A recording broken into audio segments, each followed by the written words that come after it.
आइए हम लोग जानते हैं आज ब्लड के बारे में। पहले हम जानेंगे, पहले पार्ट में जानेंगे ब्लड के पहले जानेंगे ब्लड के बारे में। दूसरे पार्ट में हम जानेंगे ब्लड कटिंग, ठीक है। और तीसरे पार्ट में हम लोग जानेंगे ब्लड ग्रुप के बारे में जानेंगे। चलिए सबसे पहले हम लोग स्टार्ट करते हैं ब्लड क्या है, ठीक है।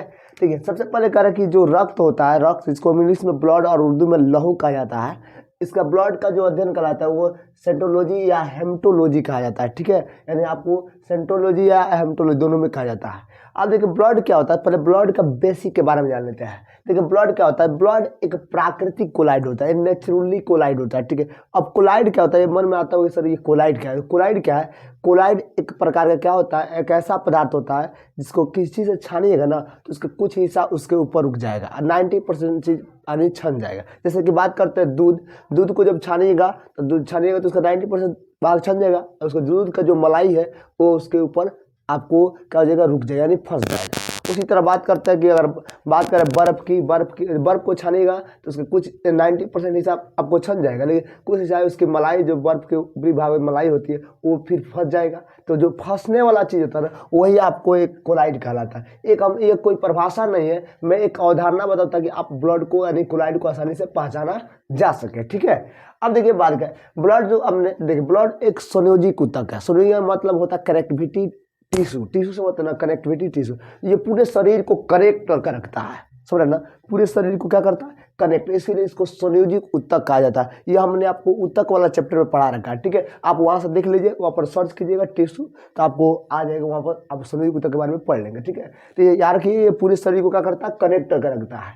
अब रक्त का जो पीएच मान होता है ना वो 7.4 होता है, और 7.4 वो आपको क्षार होता है। क्षार यानी आपको बेस होगा। जैसे मान लीजिए रक्त का पीएच मान, मान लीजिए किसी चीज़ का पीएच मान अगर 7 रहता है तो वो न्यूट्रल होता है, 7 से कम हो तो आपको एसिड हो जाएगा यानी आपको अम्ल हो जाएगा, और 7 से अगर बेसी होता है तो आपको क्षार यानी आपको बेस हो जाएगा, ठीक है।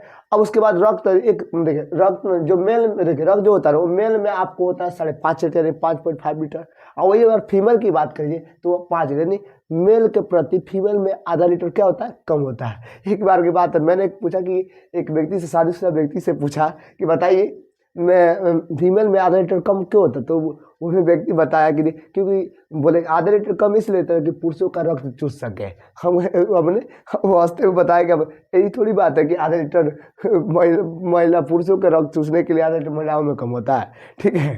तो देखिए तो ऐसी बात नहीं है, क्योंकि कम होने के पीछे एक रीजन है, क्योंकि मेल में जो होता है हीमोग्लोबिन की मात्रा अधिक होती है इसलिए उसमें ब्लड अधिक होता है, और जबकि फीमेल में हीमोग्लोबिन की मात्रा कम होता है इसलिए ब्लड उसमें आधा लीटर कम होता है। समझ बात ना, ऐसी बात नहीं है। आप देखिए ब्लड का जो निर्माण होता है, ब्लड का निर्माण हमारे शरीर में बोन मेम्ब्रस में होता है। बोन मेम्ब्रस में अस्थि मतलब होता है हड्डी में। तब देखिए जैसे हड्डी के मतलब हड्डी के अंदर देखिए ना तो कुछ आपको जालीनुमा आपको पदार्थ रेड दिखाएगा, वही आपको कहलाता है बोन। जैसे कि मान लीजिए चिकन बिरयानी खाता है, मुर्गा का हड्डी खाइएगा ना तो हड्डी जब कोड़िए तो उसके अंदर आपको कुछ रेड वाला भाग आपको जालीनुमा दिखाई देगा, वही उसका कहलाता है आपको बोन्स, यानी वही बोन्स मेम्ब्रस कहलाता है, वही ब्लड का निर्माण करता है। तो एक स्वस्थ व्यक्ति में यानी व्यक्ति में जो होता है ना वायस्क व्यक्ति में ब्लड का निर्माण कहाँ था, तो अस्थि माजा वायस्क व्यक्ति में। और जब वही व्यक्ति अगर बच्चा रहता है, बच्चा समझते ना, जब माँ के पेट में रहता है तब उसका निर्माण होता है लीवर में, यानी भ्रूण से निर्माण होता है। भ्रूण जब माँ के, अब तो वो कोई जरूरी नहीं है मान लीजिए 3 महीना का हो या 9 महीने, जब तक वो माँ के पेट में ना तब तक उसके निर्माण कहाँ होगा, ब्लड का निर्माण उसके शरीर में कहाँ से होगा, तो लीवर से होगा। समझ बात ना। अब देखिए जब बच्चा होता है उसमें भी हड्डी होता है, लेकिन उसकी हड्डी जो होती है एकदम नाजुक होती है, जिधर मोड़िएगा उधर मुड़ जाएगा, इससे सब मुड़ जाएगा। समझ बात ना। तो उसमें तो बच्चे में तो हड्डियाँ होती है तो आपको नरम होता है यानी किधर मुड़ सकता है। तो उसमें जब तक वो बच्चा है यानी माँ के पेट में तब तक उसके निर्माण किससे होगा, यानी बम्बरों से निर्माण होगा यानी भ्रूण से। समझ बात ना। अब आते हैं हम लोग रक्त का थोड़ा सा इसके आगे जानते हैं। अब देखिए अब आता है कि सर रक्त हमारे शरीर में स्टोर रहता का। अब देखिए तो हमने बताया कि अब ब्लड जो हमारे शरीर में स्टोर, अब ब्लड हमारे शरीर में कहाँ स्टोर होता है, देखिए स्टोर के लिए देखिए शरीर हमारा है, तो शरीर हमारा जो शरीर समझते हैं ना, शरीर यानी पेट, जिसको हम लोग हिंदी में क्या बोलते हैं, आपको उदर बोलते हैं। तो उदर के आपको लेफ्ट साइड में एक भाग होता है जिसको हम पलिया या तिली के नाम से रहता है, उसी में ब्लड स्टोर, जो ब्लड आपको स्टोर होता है वो कहाँ रहता है, पलिया या तिली, जिसको पलिया या तिली कहा जाता है, इसी में ब्लड स्टोर रहता है।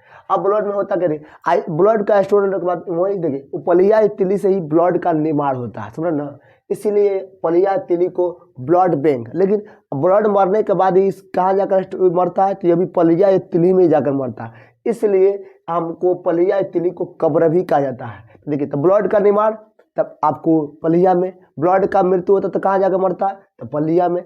इसलिए आप पलिया को ब्लड का बैंक कहा जाता है और उसको आपको ग्रेट यार्ड यानी कब्रिस्तान भी कहा जाता है। तो पूछेगा ब्लड का कब्रिस्तान किसे कहता है, पलिया को कहा जाता है। पलिया या तिली, ब्लड का बैंक किया जाता है पलिया, क्योंकि जहाँ से ये निर्माण तो उसी में जाकर मर भी जाता है, तो उसका कब्रिस्तान भी वो उसी में बन जाता है, समझ बात ना।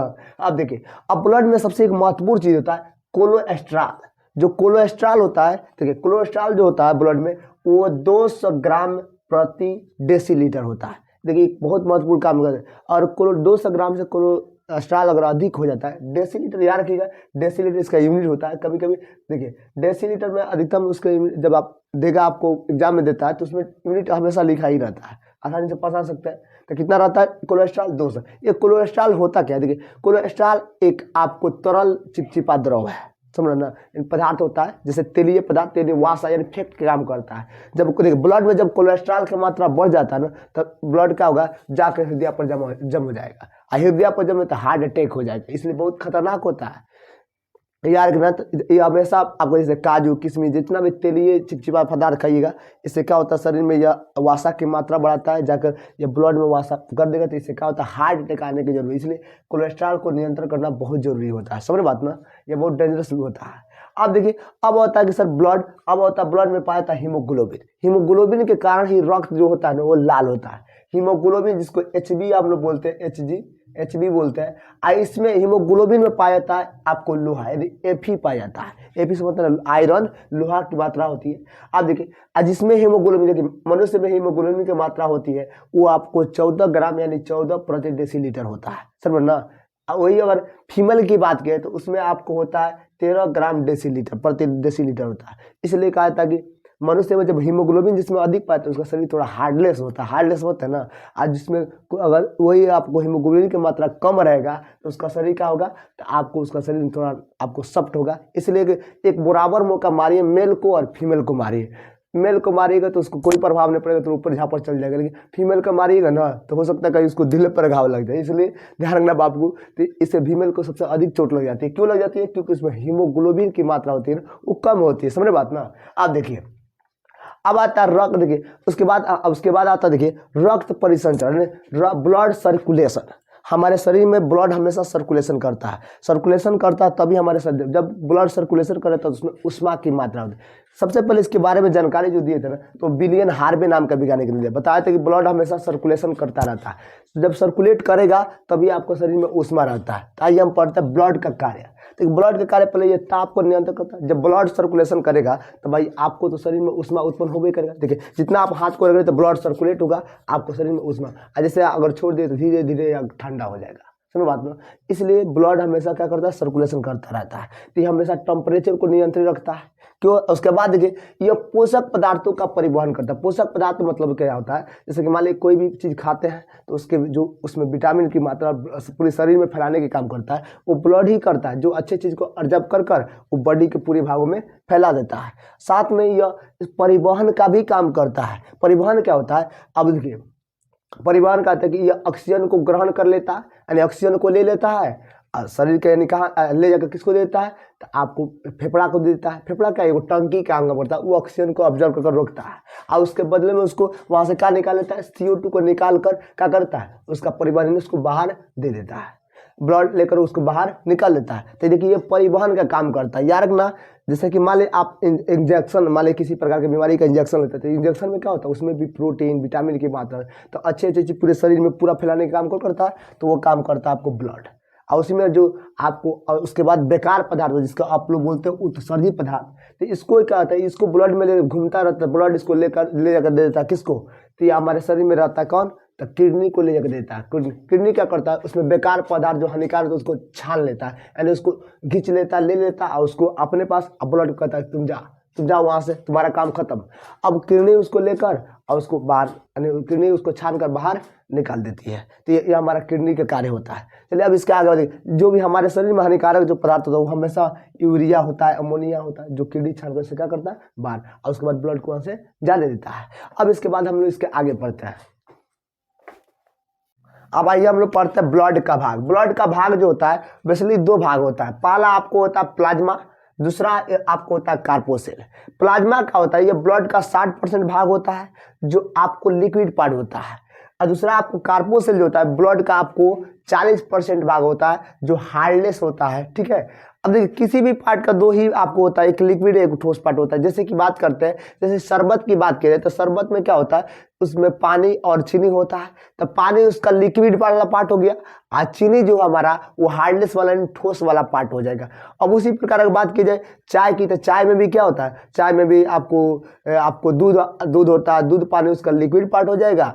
चीनी, चाय पत्ती, उसमें लोग देहात के लोग तो मिर्ची पर डाल देता है, तो उसका क्या हो जाएगा वो हार्डनेस वाला पार्ट। उसी तरह ब्लड में भी होता है दो पार्ट। ठीक है, तो जो आपको लिक्विड ब्लड में जो लिक्विड पार्ट होता है उसको प्लाज्मा कहा जाता है, जो ब्लड का 60% भाग होता है। यानी कभी कभी 55% भी दे यार कि 55 से 60%, 60% भाग होता है। यह हमेशा लिक्विड फॉर्म में रहता है। ठीक है, और इसमें विशेषकर दो प्रकार की प्रोटीन पाई जाती है, फाइब्रोबिनोजेन और दूसरा प्रोथोथम्बिन। दो प्रकार के प्रोटीन पाए, इसी के कारण जो प्लाज्मा होता है वो पीला और गाढ़ा रंग का होता है। जब अगर प्लाज्मा से हम लोग फाइब्रोबिनोजेन और प्रोथोथम्बिन को हटा दिया जाए तो वो जो प्लाज्मा है ना वो हल्का आपको पीला हो जाएगा, यानी पंचुचुर हो जाएगा। समझ बात ना, और पतला, पंचुचुर मतलब वो पतला हो जाएगा। और वो पतला वाला जो प्लाज्मा भाग होता है उसी को हम लोग सीरम कहते हैं। उसी सीरम से बीमारियों की जांच, जितनी हम लोग शरीर में बीमारी की जांच होती है तो ये प्लाज्मा का जो सीरम वाला भाग होता है, जो हल्का इसमें से फाइब्रोबिनोजेन और प्रोथोम्बिन को हटा देता है तो पतला हो जाता है, तो उसको सीरम, जिसको हम लोग बीमारियों का जांच किया जाता है, उसी के साथ उस बीमारियों को जांच होता है। अब हम लोग पढ़ते हैं, अब पढ़ते हैं कार्पोसेल रुधिराणु। तो हमने बताया कि ये ब्लड का 40% भाग होता है और वही हार्डनेस वाला पार्ट होता है। यह कार्पोसेल में अनेक प्रकार के ठोस कण घूमता रहता है। वो इसके आधार पर यह कार्पोसेल 3 प्रकार का होता है। पहला आपको होता है आरबीसी, जो लाल वाला भाग होता है, दूसरा WCB जो आपको सफेद वाला भाग होता है, और तीसरा आपको प्लेटर्स होता है। अब ये एक करके जानते देखिए। आरबीसी का जो पूरा नाम होता है वो रेड ब्लड कार्पोसेल होता है, WBC का पूरा नाम व्हाइट ब्लड कार्पोसेल और प्लेटर्स होता है। ठीक है, तो देखिए आरबीसी का जो टेक्निकल नाम है, टेक्निकल नाम वो आपको देखिए एरिथ्रोसाइटस है, एरिथ्रोसाइटस। और दूसरा आपको WBC का जन्म है ल्यूकोसाइटस। यार ल्यूकोसाइटस से एक बीमारी हो जाती है लिकोमिया, लिकोमिया नहीं कैंसर नहीं। जब WBC का मान बढ़ जाए या घट जाए इसकी संख्या तो इससे कैंसर यानी लिकोरिया नाम, जिसको कैंसर के नाम आप दिया जाता है, वो बीमारी हो जाती है। और दूसरा हमारा प्लेटर्स, जिसको हम लोग आपको टेक्निकल भाषा में थ्रोम्बोसाइटस कहा जाता है। ऐसे इस पर बात ना, अब इसकी संख्या जान लेते हैं। ठीक है, आपको आरबीसी की जो संख्या होती है वो लगभग 50 लाख होती है। यार सुन, 50 लाख होती है। अगर मिलियन में बात की जाए तो 5 मिलियन हो जाए, क्योंकि आपको 10 लाख को 1 मिलियन कहा जाता है। वही अगर ल्यूकोसाइटस की जो संख्या होती है, WBC की संख्या होती है वो 10,000 होती है। अब प्लेटर्स की जो संख्या होती है वो 2 लाख होती है। और उसके बाद यही बात की जाए, इसकी जीवन काल की बात की जाए, यानी ब्लड के जैसे आरबीसी का जीवन जो काल होता है वो आपको 120 दिन, यानी इसका डेट एक्सपायरी 120 दिन का ही होता है। 120 दिन के बाद ये मर जाता है, फिर नए ब्लड का निर्माण होता है। ठीक है ना। अब देखिए, यानी आप पूछिएगा आरबीसी का जीवन काल कितना होता है तो 120 दिन, WBC का तो 4 दिन, अगर प्लेटर्स का तो आपको 7 दिन, यानी प्लेटर 1 सप्ताह रहता है, यानी 7 दिन रहता है। याद कीजिएगा एक बार, फिर बात आपको आइए हम लोग फिर एक बार रिवीजन कर लेते हैं। देखिए आरबीसी का पूरा नाम रेड ब्लड कार्पोसेल, WBC का पूरा नाम व्हाइट ब्लड कार्पोसेल, प्लेटर्स का तो भाई प्लेटर्स हो जाएगा। ठीक है, अब आरबीसी का जो टेक्निकल नाम है एरिथ्रोसाइटस, जबकि WBC आपको नाम है ल्यूकोसाइटस, आप प्लेटर्स को थर्मोसाइटस कहा जाता है। आरबीसी की जो संख्या होती है वो आपको होता है 50 लाख, ठीक है, जिसको 5 मिलियन कहा जाता है। ल्यूकोसाइटस का 10,000 और थ्रोम्बोसाइटस का 2 लाख होता है। और आरबीसी का जो जीवन काल होता है 120 दिन का होता है। ल्यूकोसाइटस का जीवन काल आपको 4 दिन का होता है, प्लेटर्स का 7 दिन का होता है। याद रखिए, कई बार एग्जाम में पूछ लेता है कि बताइए रक्त में रुधिराणु की सबसे प्रतिशत मात्रा किसकी अधिक होती है, वो होती है आरबीसी, क्योंकि देखिए ये आपको 50 लाख है। तो रुद्राणु में पूछेगा किसकी संख्या सबसे अधिक होती है, तो आरबीसी के होता है। और खाली पूछेगा कि रक्त में बताइए किसकी संख्या, खाली रक्त में किसकी संख्या अधिक है, तो रक्त सबसे अधिक होता है वो प्लाज्मा का होता है, 60% होता है। और रुद्राणु में पूछेगा तो मारिएगा आरबीसी का, क्योंकि देखिए ये 50 लाख है, ये 10,000 है, ये आपको 2 लाख है। तो सबसे अधिक कौन है, तो रुद्राणु में कौन सबसे अधिक है, आरबीसी। ठीक है, स्क्रीनशॉट लिए, फिर अब इसके अगले पार्ट पढ़ते हैं।